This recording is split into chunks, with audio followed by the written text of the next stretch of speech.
Bonjour à toutes et à tous et bienvenue pour ce nouvel entretien vidéo et long format que vous propose Mediapart et pour lequel j'ai le plaisir d'accueillir Stéphane Audouin-Rousseau. Bonjour. Bonjour. Vous êtes historien, vous êtes directeur d'études à l'EHESS, vous êtes le président du Centre international de recherche de l'historial de la Grande Guerre à Péronne, mais ce n'est pas à la guerre de 14-18 dont vous avez contribué à renouveler l'historiographie dans différents ouvrages qui consacraient votre dernier ouvrage, puisqu'il s'intitule Une initiation Rwanda 1994-2016. Il est publié aux éditions du Seuil et c'est un livre assez singulier, je pense, pour ceux qui vous lisent depuis un moment, mais aussi pour vous qui l'avez écrit, parce que c'est une forme d'introspection collective et un peu personnelle, et que vous abordez là l'impuissance en partie de la science sociale, de la recherche en sciences sociales face à un tel événement de l'histoire. On a envie tout de suite de vous demander pourquoi est-ce que vous appelez ça un examen de conscience ou d'inconscience ? Oui, s'il n'y avait pas cet examen de conscience, il n'y aurait pas de livre. En tout cas, il n'y aurait pas de début du livre, il n'y aurait pas de démarrage du livre. Quand j'ai été au Rwanda pour la première fois en 2008, ça fera l'année prochaine, ça fera une dizaine d'années, j'ai pris conscience que je n'avais rien vu, rien compris, que je ne m'y étais pas intéressé, que l'événement ne m'avait pas interpellé en 94. En 94, j'avais presque 40 ans, j'allais devenir professeur d'université, je m'occupais des violences de guerre depuis longtemps. Dans les violences de guerre dont je m'occupais, il y avait quand même le génocide des Arméniens en 1915. Enfin bon, normalement, j'aurais dû être à peu près sensible à ce qui se produisait au Rwanda. Pour le dire de manière extrêmement brutale et autocritique, disons que ces victimes-là, au Rwanda en 94, les Tutsis rwandais massacrés, n'ont pas été, dans l'instant, mes victimes. Mes victimes, je mets ça entre guillemets, bien sûr. Voilà. Je ne suis pas reconnu, je ne les ai pas reconnus. Quand j'ai commencé à en prendre conscience nettement plus tard. Je ne suis pas le seul dans ce cas, je me rends compte. Là, à la réception du livre, beaucoup de gens me disent « mais moi non plus, j'ai rien vu, j'ai rien compris, je ne m'y suis pas intéressé ». Je pense que le racisme inconscient a un rôle très important dans ce type de déni, au fond, de refus de voir. Oui, c'est-à-dire que l'Afrique, ça reste le cœur des ténèbres. Voilà, exactement. Et donc, en 2008, je suis venu pour la première fois au Rwanda, j'ai compris. Et là, pour le coup, comme historien des violences de guerre. Voilà, comme historien des violences de guerre. J'étais invité pour un petit colloque, donc d'une Rwandaise qui s'intéressait aux sciences sociales à la française, qui invitait des chercheurs français qui voulaient réfléchir aux questions de violence. Évidemment, j'ai à peine parlé du Rwanda, je ne connaissais rien. Là, j'ai parlé de comment est-ce qu'on peut aborder ou non ces questions de violence. Enfin, j'étais vraiment dans les petits souliers. Mais ce que j'ai surtout compris, c'est que qu'il s'était produit dans ce pays en 3 mois un événement immense. J'étais passé totalement à côté de cet événement, comme beaucoup de mes compatriotes, mais ça, c'est jamais une excuse. Et donc je me suis un petit peu, c'est là l'examen d'inconscience. J'ai été inconscient. Je le dis avec d'autant plus pénible que j'ai horreur de l'inconscience dans la vie et dans les sciences sociales en général. L'inconscience, c'est une chose très répandue. Mais là, j'ai été pris vraiment dans ce filet-là. Et d'où l'initiation. Je pense que j'ai basculé dans quelque chose d'autre à partir de 2008. C'est ce basculement d'un monde dans un autre, d'un univers de préoccupation dans un autre, qui est le sujet du livre. Oui, alors effectivement, on va voir ce que vous avez fait de cette initiation, de ce que le Rwanda, le génocide des Tutsis au Rwanda vous a fait, et des Hutus modérés, il y en a eu quelques-uns, nombreux qui ont été tués aussi. Mais auparavant, vous les situez où et comment vous les expliquez, ces dénis et ces silences ? C'est évidemment difficile. Beaucoup d'événements d'importance majeure n'apparaissent en fait dans leur importance qu'a posteriori. L'importance cruciale de l'extermination des Juifs d'Europe n'a commencé à percer dans les sociétés européennes, dans la société française en particulier, qu'à partir des années 70, pas avant. Vous appelez la règle des 50 ans ? Oui, ça c'est encore autre chose. La règle des 50 ans, c'est les formes de la reconnaissance. C'est la reconnaissance. La règle des 50 ans, c'est 50 ans après l'extermination des Juifs de France pendant la période de Vichy, que le président Chirac reconnaît en juillet 1994 la responsabilité de l'État français. C'est 50 ans après l'indépendance de l'Algérie que, dans un lieu militaire, aux Invalides, en 2012, pour le cinquantenaire, on parle de la torture, on parle des exécutions sommaires, et ça ne pose plus de problème. On peut le reconnaître, on peut le dire. C'est très long. C'est un processus très long. Je considère que une de mes responsabilités sur ce sujet, c'est si je peux accélérer raccourcir les 50 ans, si je puis dire, faire mentir la règle, j'aurais pas entièrement perdu mon temps. Je pense que le génocide des Tutsis rwandais est un des événements les plus importants de la fin du XXe siècle. Mais cela n'apparaîtra que progressivement. Mais je suis prêt à prendre les paris. Je suis persuadé que dans un siècle, si vous voulez, s'il y a toujours des chercheurs en sciences sociales, ce sujet sera un objet d'une très grande importance. Et ce déni, quand même, ce qu'il explique, c'est que c'est un déni très français. Alors c'est un déni, évidemment. Le déni français est probablement très particulier, en raison de la responsabilité donc de la France, de notre pays, dans la politique qui a été suivie au Rwanda à partir de 90 en particulier, puis pendant le génocide même, dans les sinistres mois d'avril à juillet 94, puis dans l'opération turquoise, qui n'était une opération humanitaire qui est devenue une opération humanitaire, mais qui ne l'était pas à l'origine, qui était plutôt une opération de co-belligérance avec le gouvernement intérimaire et donc génocidaire. Et puis il y a l'après-coup. Pour préciser pour ceux qui ne connaissent pas, donc l'opération turquoise, vous dites qu'en fait il faut sans doute distinguer deux turquoises. Oui. Un premier moment. Fin juin. Un premier moment, disons, entre le 22 et le 23 juin et le 30 juin, où en réalité les forces que l'on envoie ont pour but de tenter de limiter ou d'arrêter la progression du FPR, là où c'est encore possible. Et puis une deuxième opération, heureusement qu'elle a eu lieu tout de même, une deuxième opération qui convertit la première ne s'est pas déployée, et la seconde, qui est une opération effectivement humanitaire, qui elle a eu lieu, qui a permis de sécuriser dans le sud-ouest la zone humanitaire sûre, qui a évidemment, heureusement, sauvé beaucoup de vies. De victimes Tutsis dans cette zone, mais évidemment, on ne convertit pas un dispositif comme celui-là en quelques jours. D'où toute une série d'erreurs qui ont été commises depuis Bicécero d'un côté, où les victimes survivantes n'ont pas été aidées quand elles auraient pu l'être. On aurait pu ainsi sauver beaucoup de vies. Et puis de même, évidemment, il y a tout le problème du libre passage des génocidaires vers le Zaïre que les forces de turquoise n'ont pas empêché. Donc ça fait évidemment un passif assez lourd. Et ça explique évidemment que en France, regarder de face un événement comme celui-là, ce qu'on devrait tous faire, mais c'est évidemment mettre en cause une forme de grand récit français. Un grand récit français que le Premier ministre Manuel Valls, en 2014, lors de son investiture, a énoncé de manière très, très parfaite à l'Assemblée. Voilà, l'honneur de la France est toujours de séparer les belligérants, et donc toutes les accusations qui sont portées contre le pays sont irrecevables.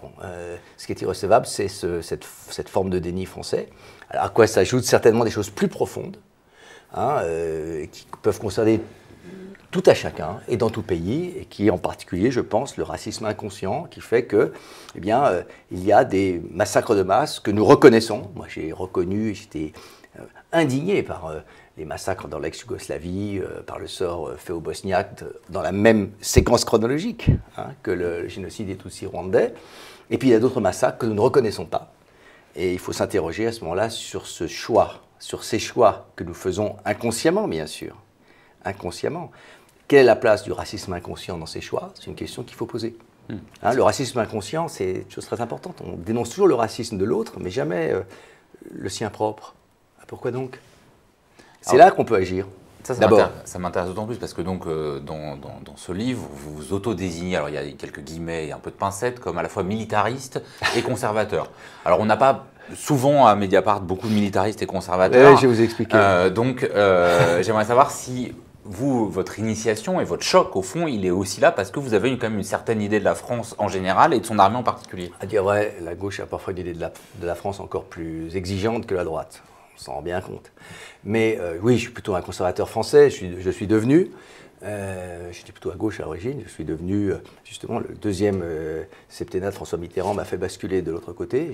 Donc j'ai beaucoup d'excuses, compte tenu de ce qu'a été ce deuxième septennat. Mais avant de réaliser ses responsabilités dans le génocide des Tutsis. Absolument, mais ça m'a confirmé, rétrospectivement, dans l'ignominie, vraiment, de la politique qui a été suivie là-bas. Je pense donc, je suis plutôt, effectivement, je considère que je suis un homme de droite, très bien. Et alors Est-ce que, parce qu'on est un homme de droite, on est moins sensible au massacre de masse que les autres? Qu'est-ce qu'elle peut me le démontrer? C'est absurde. Hein, c'est absurde. Combien d'hommes de droite se sont engagés du côté des républicains espagnols, etc. Bon, je n'ai pas la peine d'aller plus loin. Quand je dis que je suis un militariste, ça nécessite une explication supplémentaire. Je pense que les valeurs militaires dans la société civile, à condition qu'elles soient cultivées de manière intelligente, au fond, ne sont pas inutiles. À condition, bien entendu, qu'on soit en présence d'une armée très bien commandée, avec des officiers très bien formés, très bien contrôlés par le pouvoir politique. Et justement, c'est ce qui n'a pas eu lieu, c'est ce qui ne s'est pas produit au Rwanda. Et je pense que, de mon point de vue, je considère que je souffre peut-être davantage que d'autres de la politique française, par patriotisme sans doute, par cet intérêt que j'ai pour le fait militaire. Quand il n'y a pas d'armée, c'est pire, il y a des milices. Je préfère une armée. Et je considère effectivement que les militaires français n'ont pas la responsabilité primaire de ce qui s'est passé au Rwanda. C'est la responsabilité politique qui compte d'abord. Mais il n'empêche qu'il semble bien que les militaires français ont appliqué une politique qui n'était pas convenable, qui était même vraiment extraordinairement dangereuse, perverse par certains côtés. Je pense que c'est à l'honneur d'un pays, si vous voulez, de le reconnaître, de le dire. Mais alors, je vous entends, ce qu'on sait aussi, c'est qu'il y a eu quand même, ça n'a pas été, comme vous dites bien qu'on ne l'a pas reconnu, ce génocide, mais on l'a quand même vu par plein d'aspects. Oui, on l'a vu. C'est-à-dire qu'il y a eu des témoignages assez précoces de militaires français comme le capitaine Guillaume Ancel, il y a eu des travaux journalistiques, radiophoniques majeurs sur ces aspects-là, où à la fois, au fond, la manière dont la France a formé, entraîné ceux qui seront les génocidaires et ensuite, dont le président Mitterrand a soutenu diplomatiquement le gouvernement provisoire qui était le gouvernement génocidaire, on ne peut pas dire qu'on le découvre aujourd'hui, qu'on l'apprend. Donc, pourquoi est-ce que ça passe pas la rampe d'une certaine manière? Est-ce que c'est parce que vous employez un mot plus que déni, vous dites négationnisme? Je ne sais pas, oui, il y a une forme de négation. J'ai reçu, quand ce livre qui a souvent choqué, choqué au bon sens du terme, d'ailleurs, beaucoup de lecteurs qui m'ont dit, mais je ne comprends pas. Moi, je faisais confiance jusqu'à maintenant, j'ai fait confiance aux responsables de mon pays. Et c'est normal. La confiance sociale, c'est quelque chose qui existe. J'ai fait confiance aux responsables politiques de mon pays, je découvre. La question n'est pas l'émission d'information. Je crois que pour un historien, c'est important, en sciences sociales, c'est important. Ce n'est pas l'émission de l'information qui compte, c'est la réception. Enfin, l'émission, ça compte, évidemment. S'il n'y a pas d'émission, il n'y a pas de réception. Mais il peut y avoir émission sans réception. Les gens ne reçoivent pas. Croyez-moi, les gens ne reçoivent pas l'information sur le Rwanda. Ils ne veulent pas l'entendre. Ils ne veulent pas l'écouter, ils ne veulent pas l'entendre. Ils l'entendent, mais ils ne l'entendent pas. C'est la phrase de Peggy que j'ai mis en exergue du livre. Il faut voir ce que l'on voit. Il faut entendre ce que l'on entend. Il faut percevoir ce que l'on perçoit. Eh bien, croyez-moi, beaucoup de gens ne voient pas ce qu'ils voient, n'entendent pas ce qu'ils entendent. Ça vaut bien entendu pour les simples citoyens comme pour les spécialistes de sciences sociales. Et c'est ça, au fond, qui est le drame. C'est ça qui est le drame. Et ce sera, je pense, je ne voudrais pas être exagérément pessimiste, mais je pense que ce sera très lent de sortir de cette forme de déni, de négation. Des gens s'y sont employés bien avant moi, Saint-Exupéry par exemple, qui aussi n'est pas un homme de gauche que je sache, dont le travail aura été extraordinairement précoce par rapport au mien et extraordinairement courageux. Le travail de grands journalistes comme Jean Hatzfeld par exemple, qui sans doute a sauvé par son travail, a sauvé l'oubli, le génocide des Tutsis rwandais par ses ouvrages, mais tout ça n'entre pas en profondeur dans la société française. Et voilà, il faut continuer à travailler. Alors vous avez continué à travailler en fonction de votre de ce que vous savez faire, c'est-à-dire chercheur en sciences sociales. Et alors là, on entre un peu plus dans ce que une fois le choc subi, compris, vous effectuez comme travail en allant régulièrement au Rwanda. Mais c'est vrai que c'est intéressant pour nous de voir comment vous posez cette question en tant que chercheur en sciences sociales, où à la fois vous constatez bien qu'il y a une forme d'impuissance, que l'accumulation d'un immense savoir, c'est vos termes, sur les massacres de masse, les génocides pendant tout le XXe siècle, pourtant dont vous êtes l'un des meilleurs connaisseurs, n'ont pas servi à grand-chose pour prévoir une catastrophe qui était non seulement prévisible mais annoncée. Et en même temps, à un moment, vous parlez, je crois, d'une rencontre avec Bernard Kouchner, où vous ne pouvez pas non plus adhérer quand il vous dit « Bon, mais vous, les chercheurs, vous êtes sympathiques, mais vous nous expliquez après pourquoi ça s'est passé, et vous êtes inutile pour nous dire qu'est-ce qui va se passer. » Oui, ça m'a beaucoup frappé. On était dans un débat avec Bernard Kouchner. J'exposais un peu le travail que j'essayais de faire ou de diriger avec mes gens qui travaillent avec moi sur ce génocide. Et Kouchner me dit, oui, c'est très intéressant ce que vous faites. C'était pas agressif d'ailleurs, mais un génocide, c'est avant qu'il faut s'en occuper, c'est pas après. Sur le moment, j'ai rien trouvé à répondre. J'ai trouvé que c'était très vrai, très vrai. Il y a des gens qui ont averti avant. Jean-Pierre Chrétien, par exemple, a averti avant. Donc, il a écrit ce livre assez fondamental remarquable aussi, avec Marcel Marcel Gabanda, Rwanda, racisme et génocide, sur l'idéologie amitique. Il a averti avant, il a averti dès le début aussi, dans ce fameux article de Libération sur le nazisme tropical. Mais voilà, là encore, la réception est autre chose que l'émission de l'avertissement de l'information. Alors, en même temps, oui, beaucoup de choses ne servent à rien ou n'ont servi à rien. Le plus jamais ça des sociétés européennes après 1945, qui est notre contrat moral de base, n'a servi à rien. Il a été foulé aux pieds totalement au niveau de la communauté internationale, et en particulier du Conseil de sécurité des Nations Unies. Le savoir immense que nous avons effectivement sur les mécanismes du massacre de masse au XXe siècle, eh bien, effectivement, n'a servi à rien. Si, il a servi à quelques experts, comme quelques historiens, comme Jean-Pierre Chrétien, pour dire attention, ça va se passer, mais oui, ça l'a freiné. Le fait que le vernis de civilisation disparaît en une seconde. Il n'y a pas besoin d'un long processus de brutalisation. Nous le savons, je le sais depuis longtemps par mes travaux sur la Première Guerre mondiale, l'idée que nos sociétés sont pacifiées en profondeur et qu'elles mettront du temps, si ça devait arriver, pour basculer dans une violence extrême, est une idée absolument fausse, complètement fausse, et dangereuse en plus. Dangereuse, puisqu'elle abaisse notre degré de vigilance. En même temps, alors, cette impuissance de nos sociétés et l'impuissance des sciences sociales aussi est évidemment une grande douleur. En même temps, il me semble, on pourrait le contester, mais il me semble que ne rien faire, dire, voilà, les sciences sociales finalement n'ont servi à rien avant, elles peuvent, évidemment après coup, elles peuvent servir à rien non plus, donc n'en faisons pas. Non. Il me semble que ce serait une deuxième mort infligée aux victimes que de même pas s'intéresser à ce qui s'est produit. Et puis finalement, j'ai réfléchi à cette réflexion de Bernard Kouchner, et je lui répondrai plus tard si un jour je le retrouve en débat.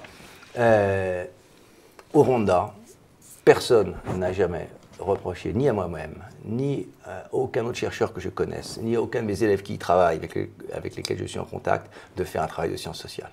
Jamais. Que ce soit des intellectuels, des politiques, des gens beaucoup plus simples, des paysans, des paysannes rescapées dans leur parcelle, le fait de travailler sur ce qui s'est passé n'a jamais soulevé la moindre objection, sur le fond. Alors bien sûr, ça ne veut pas dire qu'on vous donne les archives, ça ne veut pas dire qu'on vous ouvre les portes, mais l'idée même de chercher à savoir ce qui s'est passé, de l'expliquer, de l'analyser, n'a jamais posé le moindre problème. Parce que selon les victimes rwandaises, les rescapés ont horreur, c'est qu'on se pose en expert de ce qui leur est arrivé. Comme l'a dit une rescapée à côté de moi lors de mon dernier séjour, qui date de quelques jours, j'ai horreur qu'on se présente en expert de moi-même. Ça m'a paru une réflexion absolument parfaite chez cette femme qui avait perdu son mari et tous ses enfants. Mais si on ne se pose pas comme expert, mais simplement en chercheur, donc avec la modestie, l'humilité, les points d'interrogation qu'un chercheur doit avoir, je pense que ça ne pose aucun problème. Donc il faut le faire. Donc on va voir sur quelques points comment vous l'avez fait, mais encore une question sur en quoi le Rwanda, l'initiation rwandaise a bouleversé au fond vos pratiques et votre manière de faire des sciences sociales, et au-delà, je pense, d'être un individu, voire un être humain. Un citoyen. Un citoyen, oui, ça modifie pas mal de choses. Il y a quelque chose d'intéressant, vous parlez d'un nouvel engagement, notamment par le fait que vous vous retrouvez dans des prétoires. Oui, alors c'est pas une situation agréable. Donc juste dans quel... Alors c'est parce que juger des génocidaires. Depuis 2014, donc, des génocidaires qui résidaient sur le territoire français sont passés donc, en jugement. Ça faisait longtemps qu'on l'attendait, trop longtemps. Des procès qui ont été beaucoup moins exposés que ceux de Touvier ou de Barbie. Mais bon. Procès qui n'intéresse à peu près personne, hein, l'absence de journalistes en particulier, de chercheurs, d'étudiants de droit dans les salles, dans les prétoires à Paris pour le premier procès, celui qui a eu lieu en 2014, le procès de Simi Kangwa, et puis ensuite l'année dernière pour le procès Barahira Ngenzi. Ce vide du prétoire est extraordinairement impressionnant. Quand on voit ce qu'avaient été les procès Touvier, Papon, Barbie, la comparaison est profondément troublante, profondément troublante. Et effectivement, il semble, vraiment, je n'ai jamais demandé à témoigner dans une cour d'assises, c'est une expérience extraordinairement désagréable pour un professeur, parce qu'il est mis en question, je veux dire, il risque surtout de se ridiculiser, hein. C'est surtout ça qui risque de lui arriver. Vous devez vous heurter aux avocats de la défense, hein, qui n'ont aucunement l'intention de vous ménager, donc c'est évident. Vous êtes debout, vous êtes sans notes, en face de vous, tout le monde est très équipé avec ses dossiers, vous voyez, la situation est très inégale, mais il semble que ce soit nécessaire d'expliquer aux jurés, bien entendu, un témoin n'a jamais en France accès au dossier. Donc, le dossier, je n'en dis pas un mot, rien à en dire, surtout pas. Mais que les jurés, ont besoin d'une contextualisation, d'une explication générale, d'une prise de hauteur, non seulement les jurés, mais tout le monde, semble-t-il, toute la cour. Très bien, puisqu'ils le demandent, je le fais. Je le fais sans plaisir, mais je le fais. Et là, il y a quand même un moment assez particulier que vous décrivez bien dans le livre, qui, moi, m'intéresse, enfin, me résonne, c'est que vous avez travaillé notamment sur les violences de voisinage. Une de vos initiatrices du Rwanda, c'est Hélène Dumas, qui a fait ce livre assez fondamental sur le génocide au village. C'est le meilleur livre de ces dernières années sur la question. Sur la question. Donc, on a parlé d'un génocide de proximité. Enfin, il y a une spécificité du dernier génocide du XXe siècle là-dessus. Et en même temps, vous dites, si vous êtes, je peux parler de ça, du voisinage au village, mais en faisant ça, est-ce que je risque pas d'exonérer un peu le pouvoir d'État? C'est très dur. Oui. Alors que vous êtes en face des rares génocidaires jugés pour avoir été, enfin en France, pour avoir été au fond des instruments du pouvoir d'État, du meurtre de 800 000 Tutsis. C'est une contradiction insoluble. Ce qui m'intéresse en tant que chercheur en sciences sociales dans le génocide des Tutsis rwandais, c'est la dimension des génocides de proximité, c'est le rôle des voisinages qui a été capital, bien sûr. Les voisinages ont été importants dans la Shoah, les voisinages ont été importants dans l'extermination des Arméniens, mais le basculement des voisinages dans le cas du Rwanda n'a rien à voir. 800 000 condamnés dans les tribunaux Gacaca, 800 000 condamnés en première et deuxième catégorie, c'est-à-dire les meurtriers. 800 000 condamnés, pas loin de 20% de la population masculine. Puis il y a ceux qui n'ont pas été condamnés, puis il y a les femmes, et puis il y a les enfants, car les enfants ont participé aussi au processus d'extermination, notamment en attirant leurs camarades de jeu dans le piège pour qu'ils soient tués. Bon. Cette question du voisinage qui a coupé même les familles, une partie dans les familles mixtes, une partie de la famille en exterminant une autre, est un phénomène absolument sans précédent dans les violences de masse connues. C'est en ce sens que le Rwanda, de ce point de vue, est un apax. C'est un cas absolument unique. Alors, mais ça, si vous expliquez ça, si vous insistez là-dessus, d'un point de vue donc, de chercheur, dans un tribunal, vous tirez des buts contre votre camp. Parce que, qu'est-ce que vous dites? Vous dites, vous voyez, comme vous voulez, les représentants du pouvoir qui sont dans le box des accusés, soit un officier de sécurité comme le capitaine Simi Kangwa, soit un maire et un ancien maire, comme dans le procès de 2016, Barahira Ngenzi, ce sont donc des responsables étatiques. Et on dit, voilà, vous voyez, qu'est-ce qu'on vous dit? On a été débordé par une gigantesque jacquerie, essentiellement paysanne, et nous, on ne pouvait rien faire. Donc il faut constamment rappeler que certes, il y a eu une mobilisation populaire indiscutable, mais derrière un État. Et un État, c'est beaucoup de choses. C'est un pouvoir central, c'est des préfets, c'est des bourgmestres, c'est des partis, notamment le parti, le principal, le MRND, qui était le parti présidentiel, c'est des moyens de propagande, la radio des Mille Collines, la presse, etc. Et évidemment, la mobilisation des voisinages, la mobilisation à la base, ne peut se comprendre que dans ce cadre d'une action étatique qui vise l'élimination totale d'un groupe de la population.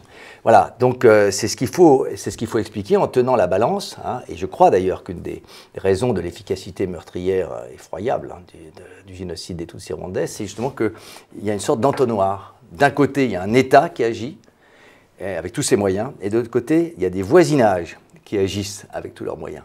Et donc, à ce moment-là, il n'y a aucune échappatoire possible pour les victimes. Quand c'est juste l'État qui agit, on peut espérer aller voir ses voisins. Quand ce sont ses voisins qui agissent dans un pogrom, par exemple, on peut espérer peut-être trouver un refuge à la gendarmerie, du côté de la mairie. Mais quand les deux convergent, où vous allez? Dans un pays comme le Rwanda, minuscule, où tout le monde se connaît, vous êtes visible de partout, mais vous n'avez nulle part où aller.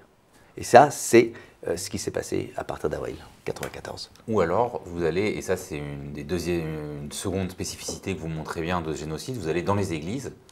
Et là, c'est un autre aspect, on sent que voilà, le sol s'est un peu dérobé sous vos pieds sur la dimension religieuse de ce génocide, avec une violence qui n'est pas du tout celle des guerres de religion non plus. Voilà, alors effectivement, les Tutsis rwandais qui avaient une certaine habitude des pogroms, justement, s'étaient réfugiés dans les églises en 59, en 63, et ils y avaient toujours trouvé une protection efficace. Donc ils ont recommencé.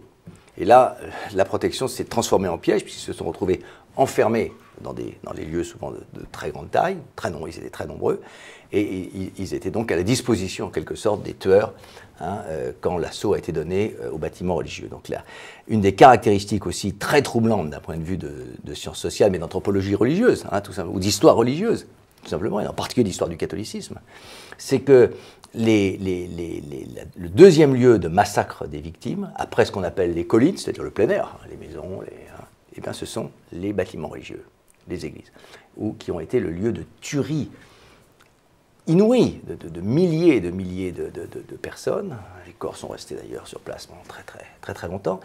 Mais ce n'est pas neutre de tuer.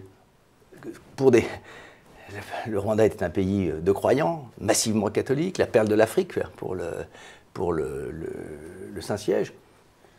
Que des catholiques, avec parfois des prêtres du côté des tueurs, tuent leurs coparoissiens souvent, avec également des prêtres du côté des victimes, c'est pas tout à fait neutre sur le plan religieux.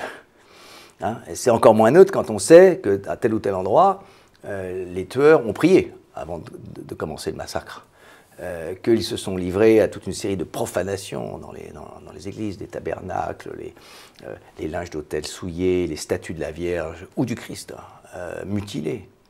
Qu'est-ce qui s'est passé du point de vue du religieux? Et ça, c'est extraordinairement difficile à comprendre. J'essaye de le comprendre. Je pense malheureusement que nos moyens de sciences sociales en ce domaine, les sciences sociales savent tout sur l'interreligieux. Catholiques et protestants, les guerres de religion, au XVIe siècle, on sait tout. Les musulmans, catholiques et chrétiens, on sait tout. Hindouistes et musulmans, on sait tout. Mais chrétiens contre chrétiens, catholiques contre catholiques, là, c'est quand même beaucoup plus compliqué. Et je crois que c'est un phénomène qui est au-delà des moyens actuels des sciences sociales.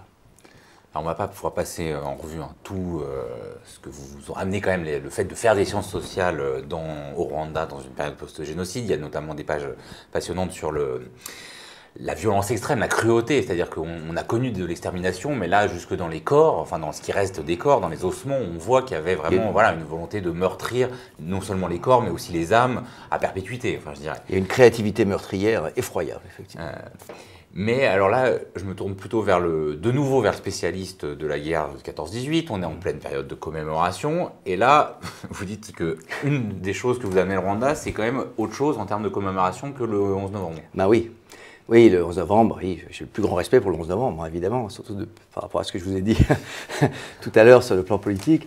Mais voilà, au Rwanda, si vous voulez, quand je vais au Rwanda, je rencontre toujours énormément de rescapés.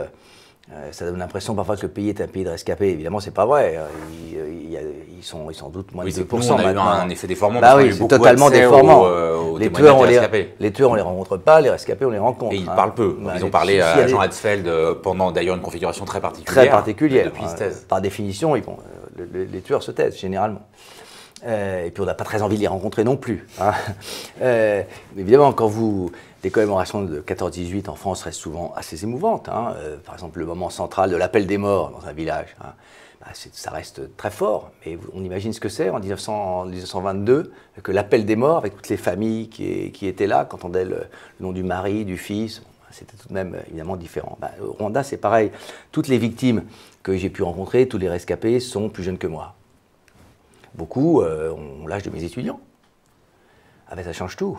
Le rapport au temps, qui est fondamental pour un historien, le rapport au temps s'en trouve radicalement modifié. À chaque fois que j'arrive au Rwanda, et notamment quand je suis en période de commémoration, très souvent j'y vais en période de commémoration, parce que c'est là qu'il y a beaucoup de choses à voir. Puis les Rwandais sont très sensibles au fait qu'on vienne les voir en période de commémoration, dans ce temps de deuil qui est un deuil très profond, hein, qui a tendance à arrêter un peu le pays. Hein.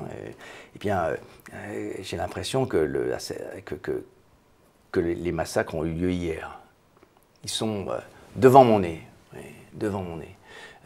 Et bien sûr, c'est lié à l'émotion collective. C'est lié, par exemple, à ces crises que font souvent ceux qui assistent aux commémorations, qui, lors d'un moment difficile, au moment d'un chant particulièrement émouvant, lors d'un témoignage un passage d'un témoignage particulièrement dur, les femmes souvent entrent en crise.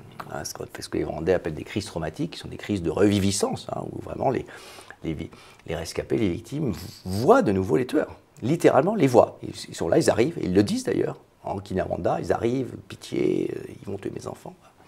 C'est un spectacle absolument atroce, qui n'a pas d'équivalent, je crois, dans les scènes commémoratives que l'on peut trouver après des grands massacres de masse ou des grandes expériences de mort de masse, comme la Première Guerre mondiale en Europe ou en France.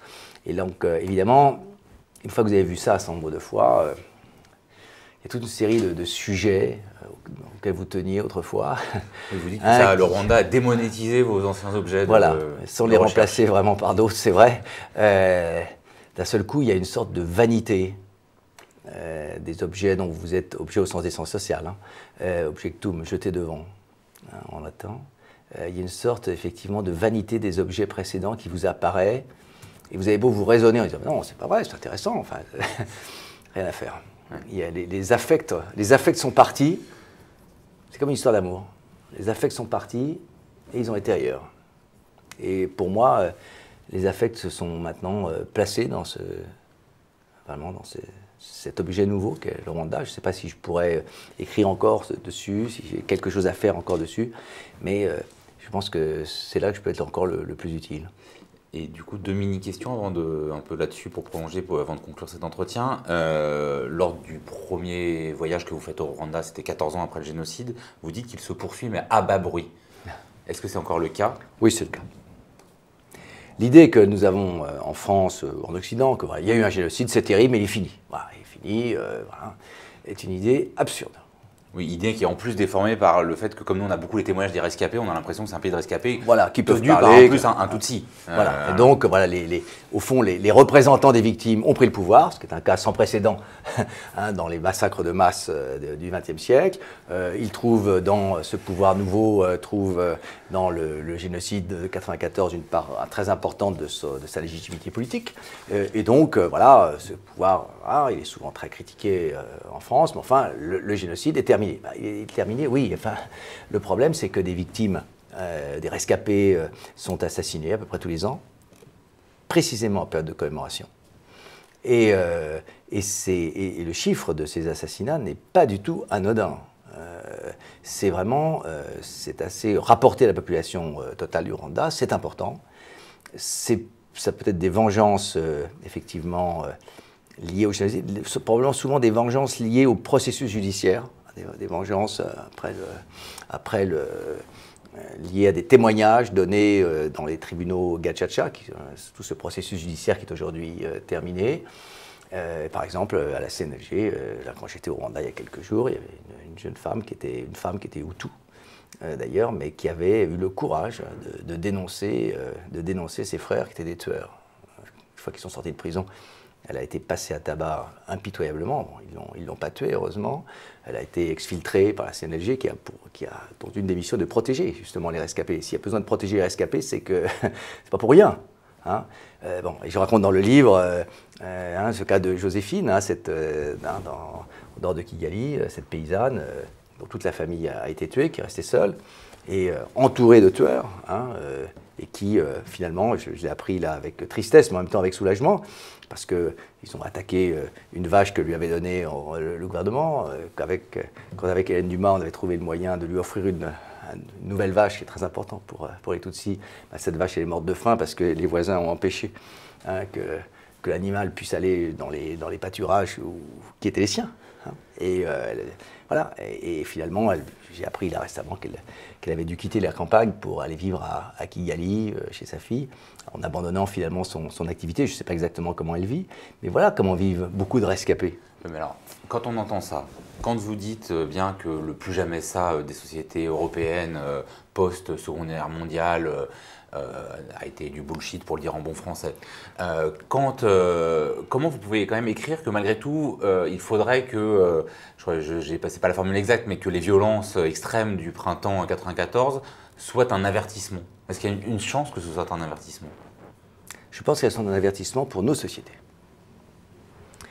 Je pense que le Rwanda n'est pas une leçon uniquement pour le Rwanda ou le monde des Grands Lacs ou les sociétés africaines. Ça serait racialisé, essentialisé de manière extrêmement tout à fait détestable, hein, ce qui s'est passé là-bas. Je crois qu'il y a des leçons sociétales de ce qui s'est passé au Rwanda que nos sociétés seraient bien inspirées de tirer. Et ces leçons, elles sont précisément dans la question du basculement. Le basculement d'une société à haut niveau de pacification, comme disait le sociologue allemand Norbert Elias, juste avant la Deuxième Guerre mondiale, c'est assez ironique quand on y pense, le basculement des sociétés à haut niveau de pacification dans une violence qui peut être extrême, ce basculement, nous voulons, et Norbert Elias lui-même, nous voulons l'imaginer comme lent, difficile, marqué par toute une série d'avertissements, de symptômes qui nous permettraient de réagir à temps, peut-être. Je crois personnellement que c'est faux, que c'est une illusion dangereuse. Nous devons toujours rester extrêmement vigilants donc à ce qui peut se produire dans l'espace social en termes de violence. Là, je crois que c'est terrible à dire. Je crois qu'il ne faut pas faire trop. Je ne crois pas qu'il faille trop faire confiance aux acteurs sociaux. Conclusion d'un chercheur en sciences sociales, une initiation donc en forme d'avertissement, c'est publié aux éditions du Seuil. Merci beaucoup Stéphane Honoré. Je vous en prie.